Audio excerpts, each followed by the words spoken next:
야고보서 강의 6번째, 죽이는 믿음과 살리고 살리는 믿음, 이런 제목으로 함께 말씀을 나누도록 하겠습니다. 그리스도인을 정의할 수 있는 한 단어가 있다면 그것은 믿음이라고 하는 단어입니다. 세상 사람들은 그것을 믿지 않지만 그리스도인들은 그것을 믿는다는 의미입니다. 믿음이 아니라면 우리의 신앙은 없는 것입니다. 우리가 하나님이 계시다는 것을 어떻게 알고 어떻게 믿습니까? 무엇을 근거로 우리는 믿음을 가집니까? 하나님의 말씀을 근거로 우리는 믿음을 가집니다. 아무것도 없는 상태에서 그냥 믿는 것이 아니라 하나님의 말씀을 통해서 우리가 믿는 것입니다. 하나님이 보이지 않지만 그분이 계시다는 것을 우리가 믿는 것, 하나님께서 복 주시는 분이라는 것을 믿는 것, 하나님께서 우리를 천국으로 인도하실 것이라고 하는 것을 믿는 것, 그것은 하나님의 말씀 때문에 믿는 것이지 아무것도 없는 상태에서 이것을 다 믿는 것은 아닙니다. 그리스도인들을 정의하는 것은 믿음입니다. 구분하는 것도 믿음입니다. 어떤 믿음이냐면 하나님의 말씀을 믿는 믿음입니다. 더 중요한 것은 하나님의 말씀이 그대로 이루어질 것을 믿는 믿음입니다. 여러분, 그렇다면 이 믿음이라는 것은요, 단순한 관념이나 머릿속에만 있는 추상적인 개념은 아닙니다. 하나님의 말씀에 대한 믿음은 살아있습니다. 그리고 그 살아있는 것을 성경이 이렇게 히브리서에서 이야기하는데요. 하나님의 말씀은 살아있고 활력이 있어 좌우의 날선 어떤 검보다도 예리하여 혼과 영과 및 관절과 골수를 찔러 쪼개기까지 하며 또 마음의 생각과 뜻을 판단하나니, 이렇게 하나님 말씀에 대해서 말하고 있습니다. 하나님의 말씀은 살아있습니다. 하나님 말씀은 움직입니다. 그리고 생명을 줍니다. 하나님의 말씀을 우리에게 깨달음을 주고 회개하게 하고, 또 하나님의 말씀은 우리를 축복의 길로 인도합니다. 하나님의 말씀은 우리의 지성을 움직이는 능력이 있고 우리의 삶을 변화시키는 능력이 있습니다. 왜냐하면 이 말씀은 천지를 창조하시고 천지를 주관하시는 하나님께서 우리에게 생명으로 주신 말씀이기 때문에 하나님의 말씀은 능력이 있습니다. 여러분, 우리의 믿음이 하나님의 말씀으로부터 나온다는 사실을 굳게 믿으시기를 바랍니다. 그렇다면 우리가 하나님 말씀을 더욱더 사랑해야 합니다. 더욱더 가까이 해야 합니다. 우리의 믿음이 성숙해 가는 것과 하나님의 말씀을 가까이 하는 것은 같이 올라갑니다. 왜냐하면 그 안에서 생명이 나오고 하나님의 능력이 나오기 때문에 그렇습니다. 그런데 오늘 말씀을 보면은 믿음이라고 다 같은 믿음이 아니다, 그렇게 말하고 있습니다. 14절에 보면은요, 유익한 믿음이 있지만 유익하지 않는 믿음도 있습니다. 구원하는 믿음이 있지만 구원하지 못하는 믿음이 있습니다. 더 심각하게 말하면 살리는 믿음이 있고 죽이는 믿음이 있습니다. 오늘 이 본문을 통해서 우리 기독교 신앙의 본질, 그리스도인의 본질은 믿음인데 그 믿음을 우리가 어떻게 증명할 수 있는지, 그리고 나의 믿음은 살리는 믿음인지 죽이는 믿음인지를 점검해 보고 이 말씀을 통해서 깊게 도전받는 시간이 되시기를 주님의 이름으로 축복합니다. 첫 번째 말씀은요, 유익이 없고 죽이는 믿음은 무엇인가? 오늘 야고보가 강한 질문으로 본문을 시작하는데요. 14절에 보면은 내 형제들아, 이렇게 말씀하고 있습니다. 여러분, 내 형제들아, 이 말씀은 그리스도인들에게 해당되는 질문입니다. 믿지 않는, 믿음이 없는 세상 사람들에게 묻는 것이 아닙니다. 스스로 그리스도인이라고 말하는 사람들, 그리고 신앙 공동체 안에서 예배 생활을 하고 있는 성도라고 불리는 사람들에게 야고보가 이렇게 질문을 합니다. 야고보의 질문의 요지는 이것입니다. 믿음이 있다고 말하지만 만약 행함이 없으면 무슨 유익이 있겠느냐? 유익이 없는 믿음이 자기 자신을 구원할 수 있겠느냐? 여러분, 요지는 이것이에요. 사실 우리가 믿음을 갖는 이유가 무엇일까요? 그것은 나에게 유익이 되기 위해서 우리는 믿음을 갖습니다. 이 땅을 살아가면서 이 땅의 삶 속에서 하나님의 유익이 나에게 임하기를 원하는 마음으로 우리가 믿음을 갖고, 죽은 이후에도 그 믿음 때문에 하나님의 유익이 우리에게 임하기를 사모하는 마음으로 우리가 믿음을 갖는 것입니다. 그런데 우리가 가지고 있는 믿음이라고 하는 것이 하나님으로부터 아무런 유익을 얻지 못하는 믿음이라면 도대체 그 믿음이 무슨 소용이 있냐, 이것입니다. 야고보가 더 나아가서 말합니다. 유익이 없는 믿음이라면 당연히 구원도 없다.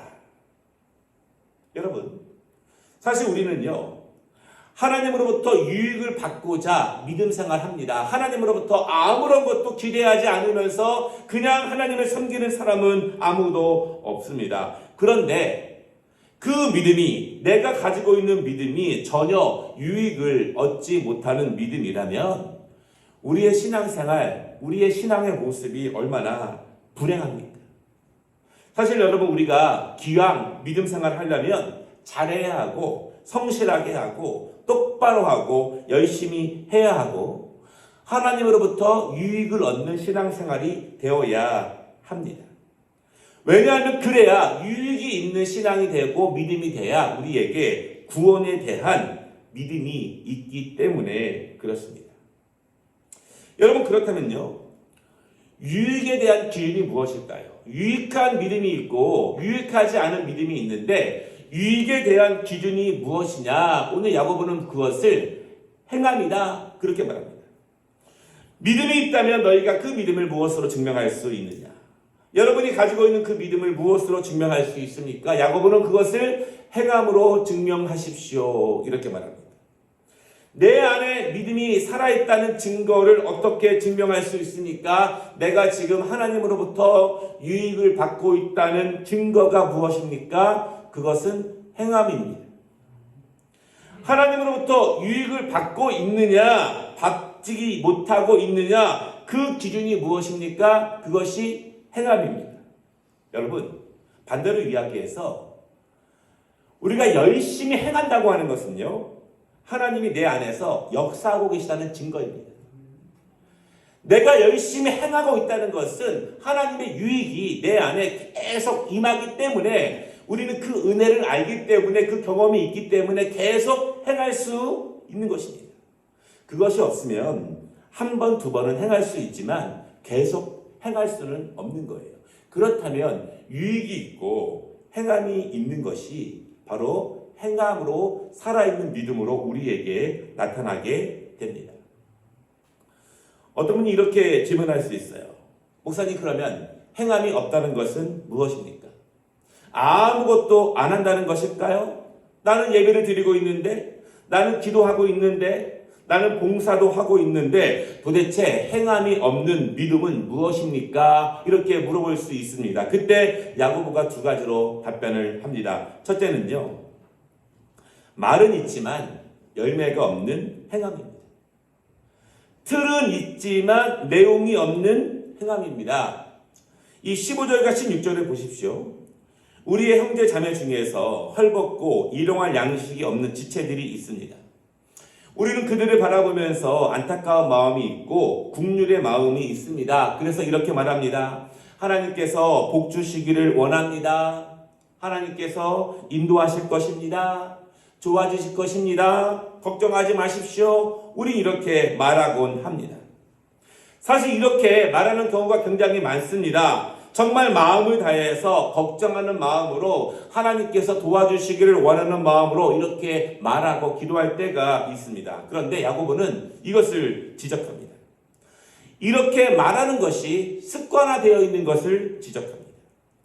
이렇게 말하는 것이 바른 믿음의 행함이라고 믿고 있는 것에 대해서 야고보가 경고를 합니다. 이 정도 말하는 것으로 내가 할 바를 다 하고 있다고 스스로 자위하고 아니하고 있는 것을 야고보가 경고하고 있습니다. 다시 말해서 말은 거룩하고 말은 찬란할 수 있습니다.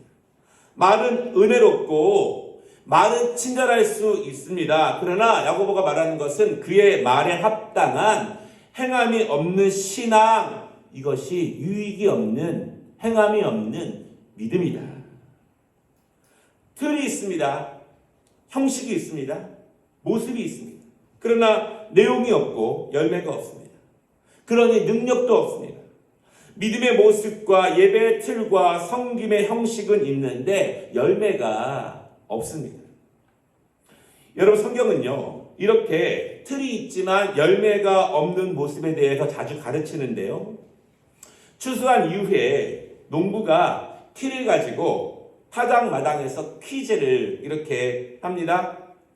모두가 곡식인 줄 알았습니다. 모두가 열매인 것 같은데 왜 퀴즈를 할까요? 구분하기 위해서요. 모양은 모두가 곡식입니다. 모양은 모두가 열매 같습니다. 그런데 퀴즈를 해보면 가벼운 것은 날아갑니다. 열매가 들어있지 않은 것은 날아갑니다. 겉모습은 알곡처럼 보이지만 속에 아무것도 들어있지 않는 것은 금방금방 멀리 날아갑니다. 여러분, 날아간다는 것은 결국요, 아무 유익이 없다는 것이 아니겠습니까?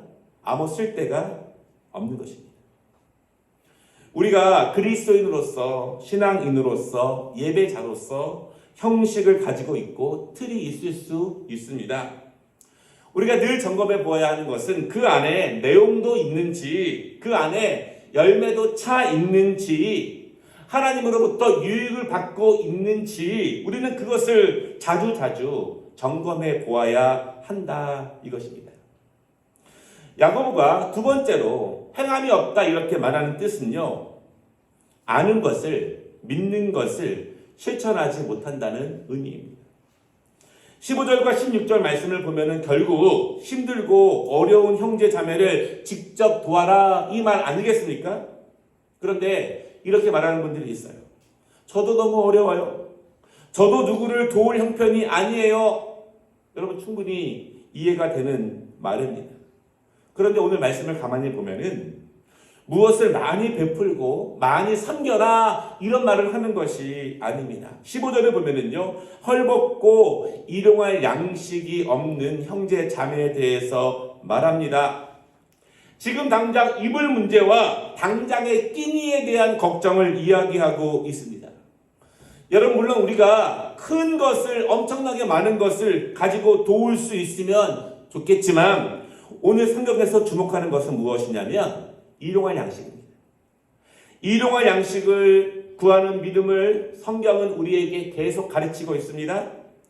일용할 양식을 주시는 하나님을 신뢰하십시오. 이것을 성경은 계속 가르치고 있습니다. 그리고 일용할 양식도 나눌 수 있는 믿음에 대해서 말하고 있습니다.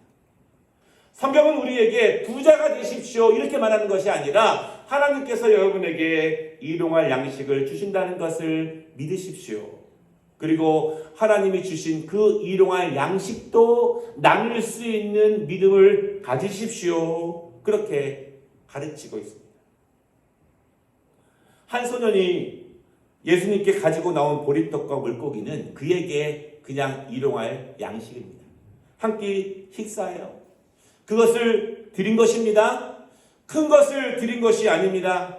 5,000명이 먹을 만한 분량을 예수님께 바친 것이 아닙니다. 그는 그냥 일용할 양식을 믿음으로 드렸습니다. 그리고 예수님께서 그것을 가지고 역사하실 때 5,000명 이상이 먹고 남는 능력이 행해졌습니다. 일용할 양식을 드린다는 것이 힘들 수 있어요. 왜냐하면 내가 드리면 내 것이 없기 때문에. 그러나 오늘 그 드린 소년도 드린 일용할 양식 때문에 배부르게 되었습니다. 뿐만 아니라 많은 사람들도 배부르게 되었습니다. 일용할 양식이 내 손에만 있을 때는 내 양식만 될 수 있지만 그것이 믿음으로 드려졌을 때, 하나님이 사용하셨을 때 그것은 더 커지게 됩니다. 그것이 바로 믿음의 역사인 것 같아요. 30배가 되고 60배가 되고 100배가 되는 것은, 믿음의 역사는 일용할 양식까지도 믿음으로 드렸을 때 하나님이 인도하시는 축복의 모습입니다. 우리는 이웃을 사랑하라고 하는 하나님의 말씀을 압니다. 그리고 그것이 하나님의 말씀이라는 것을 믿습니다. 우리는 하나님의 축복이 하나님의 말씀을 순종하고 지킬 때 임한다는 사실을 압니다. 그리고 믿습니다. 그런데 아는 것을 행하고 있느냐? 그것은 다른 문제입니다. 내가 믿고 있는 것을 행하고 있느냐? 그것은 또 다른 문제입니다. 신앙생활에서 아는 것이 중요하죠. 물론 잘 알아야 잘 믿을 수 있어요. 잘 모르면 자꾸 자기 소견에 옳은 대로만 믿으려고 합니다. 우리는 그래서 하나님의 말씀을 잘 알 수 있도록 더욱더 힘써야 합니다. 그런데 중요한 것은요, 아는 데에서만 멈추면 안 됩니다. 아는 것이 실천되도록, 아는 것이 이루어지도록, 아는 것이 행해지도록 더욱더 연습하고 훈련하며 나아가는 것입니다. 왜냐하면 하나님의 축복은 아는 사람에게 임하는 것이 아니라, 믿는 사람에게 임하는 것이 아니라, 하나님의 축복은 아는 대로 믿는 대로 살 때, 행할 때, 그때 하나님의 축복이 임한다는 것을 여러분 믿으시기를 바랍니다. 화분에 아름다운 꽃이 있습니다. 너무 아름답습니다. 그 아름다움을 계속 유지하기 위해서는요, 물을 잘 주어야 합니다. 우리 그거 모르는 사람이 어디 있습니까? 물을 잘 주어야 계속 아름다울 수 있습니다. 물을 계속 주지 않으면 잠깐 아름다워 보일 수 있지만 꽃은 결국 죽어가는 것이고 시들어가는 것이고 메말라 가는 것입니다. 믿음이 이런 것인 것 같아요. 물을 주어야 한다는 것을 아는 것으로 끝나지 않습니다. 물을 주는 직접적인 실천이 있어야 합니다. 물을 주지 않으면 결국 꽃은 죽어갑니다. 마찬가지입니다. 믿음의 능력은 아는 것으로 끝나지 않고 그것을 실천할 때 유익을 얻게 됩니다. 바로 나에게 계속 행함으로 실천하는 거예요. 내가 아는 것을, 내가 들은 것을 계속 실천하면서 물을 줄 때 그것이 계속 아름다워질 수 있지. 살아있어 보이지만 계속 물을 주지 않으면 그것은 죽어가고 있는 것입니다. 무익해져 가고 있는 꽃이 됩니다. 바라기는 우리가 하나님의 말씀을 아는 것을 넘어서 행함으로, 그리고 우리의 믿음이 유익이 있는 믿음이 되시기를 주님의 이름으로 축복합니다. 두 번째는요, 살리고 살리는 믿음은 무엇인가? 오늘 본문의 핵심은 17절인데요. 이와 같이 행함이 없는 믿음은 그 자체가 죽은 것이니라, 이렇게 말씀하고 있습니다. 14절과 연결을 해보면 행함이 없는 믿음은 유익이 없는 믿음입니다. 그리고 행함이 없는 믿음은 구원을 이룰 수 없는 믿음입니다. 왜냐하면 17절을 보면은 그것은 죽은 믿음이기 때문에 당연히 유익도 없는 것이고 당연히 행함도 없는 것입니다. 여기서 생각해 볼 것은요, 믿음이 많이 있지만 죽은 믿음이 많다는 것입니다. 특별히 야고보가 있는 그 초대교회에 많은 그리스도인들 가운데 죽은 믿음을 가진 성도들이 많다는 것입니다. 그러면 우리는 보다 본질적인 질문을 하게 됩니다. 어떻게 행할 수 있을까요? 어떻게 행할 수 있을까요? 어떻게 행할 수 있을까요? 너무너무 행하고 싶습니다. 그런데 행하기가 어려워요. 어떻게 행할 수 있습니까? 많은 준비가 안 되어 있는데. 오늘 말씀을 보면은요, 행함이라는 것은 마음이 움직여서 행하는 것이 아닙니다. 행하는 것은 마음이 감동되고 이해가 되고 하고 싶은 마음이 막 생겨서 행하는 것이 아닙니다. 행함은 하나님의 말씀에 대한 믿음으로 하는 것입니다. 하나님의 말씀이 우리를 선하게 인도하는 것이라는 것을 믿는다면, 하나님의 말씀이 우리를 은혜로 인도하는 것을 믿는다면, 하나님의 말씀이 우리를 풍성한 열매로 인도한다는 것을 믿는다면, 내가 다 이해하지 못해도, 마음이 움직이지 못해도 하나님의 뜻이라면 믿음으로 하나님의 가르침을 행함으로 순종하시기를 바랍니다. 사실 우리는요, 하나님의 말씀을 순종함으로 나아갈 때 내 이해와 내 마음의 준비를 넘는 훈련, 그것을 끊임없이 해야 합니다. 연습해야 돼요. 왜냐하면 결국 이것이 내가 하나님의 축복 안으로, 하나님의 말씀 안으로 깊이 들어가지 못하는 장애물이 되고 방해가 됩니다. 야고보는요, 믿음으로 행하는 것, 마음이 동하고 내가 이해가 되고 준비가 되어서가 아니라 믿음으로 행한다고 하는 것에 예시를 보여주고 있는데, 첫 번째로 21절을 보면은요, 아브라함의 행함이 소개됩니다. 하나님은 아브라함에게 이삭을 제물로 바치라고 말씀을 하셨습니다. 여러분, 아들을 바치라고 하는 것에 말씀에 감동이 되겠습니까? 이해가 되겠습니까? 충분히 감당할 만해서 아브라함이 드릴 수 있습니까? 그렇게 생각하는 사람은 세상에 아무도 없습니다. 그런데 아브라함은 행했습니다. 실천했어요. 하나님의 말씀대로 행동했습니다. 이것은 이해가 되어서 행동한 것이 아니고, 마음이 움직여서 행동한 것도 아니고, 내 상황이 준비가 되어서 행동한 것이 아니고, 내가 충분히 감당할 만해서 행동한 것은 더더욱 아닙니다. 그러면 이 행동이, 실천이 무엇으로 나왔습니까? 아브라함은 다만 하나님의 신실하심에 대한 믿음 때문에 행동하게 됩니다. 아브라함은 다만 내가 충분히 이해되지 못해도, 나는 준비되지 못했지만 크시고 위대하신 하나님의 뜻이라면, 이 뜻 안에 내가 이해하지 못하고 내가 받아들이기 어렵지만 하나님의 풍성하신 축복의 뜻이라면 그 믿음으로 아브라함은 실천합니다. 아브라함은 다만 나를 구원하신 하나님의 뜻이라면, 나를 인도하시고 나를 축복하시고자 하시는 하나님의 뜻이라면, 여러분, 인간적으로 얼마나 어처구니가 없습니까? 그것을 받아들이는 거예요. 받아들입니다. 인간적으로 어처구니가 없지만 하나님의 말씀을 순종으로 받아들입니다. 제가 중요한 말씀을 하나 드릴 텐데요, 내 이해와 내 마음의 준비를 하나님의 말씀과 같은 위치에 올려놓지 마시기 바랍니다. 내 이해, 내 마음의 준비가 어찌 하나님의 말씀과 같은 위치에 있겠습니까? 하나님의 말씀을 계속 나보다 더 위로 올려놓는 훈련, 연습, 복종, 순종, 결국 이것이 우리의 영성이 되고 우리의 경건의 능력이 됩니다. 내 이해와 내 상황과 내 마음의 준비보다 하나님의 말씀이 훨씬 더 높이 계시다는 사실을 여러분 분명히 믿으시기를 바랍니다. 우리는 아브라함이 받은 하나님의 축복을 잘 알고 있습니다. 하나님이 그를 크게 쓰신 거예요. 그 축복은 이런 믿음으로 실천하는 그 믿음의 행함이 하나님께 인정받았기 때문에 그렇습니다.